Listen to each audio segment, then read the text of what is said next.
আমার একটা বেল গাছ, এখানে বেল এসেছে, কদবেল গাছ। তো আজকে বেঁধে রেখেছিলাম, অনেক দিন অপেক্ষা করেছি, আজকে পেরেই ফেলবো। দেখি কেমন হয়েছে,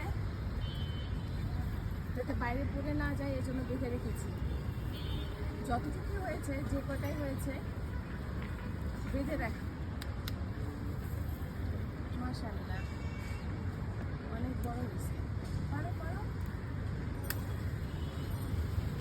আমার খেতে দাও।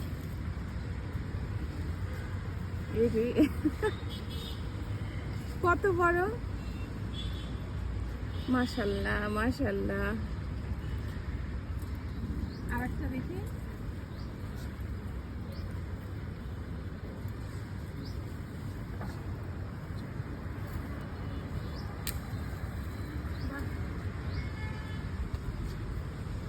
এইটাই এনাফ আমার জন্য, এইটাই এনাফ।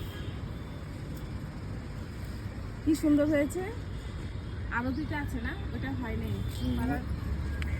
বড় হইব, আরেকটু কথা হবে, আরো বড় হইব। এই দুইটা বড় হয়েছে, এই দুইটা পেরে নিলাম। এটি ঘরে রাখলেই পেকে যাবে, একদম একটু হয়ে গেছে, হালকা হয়ে গেছে, হালকা হলেই মনে হবে যে পেকে যাবে। নিজের ছাদের লাগানো বেল গাছ থেকে বেল খাচ্ছি, কদবেলটাও আলহামদুলিল্লাহ।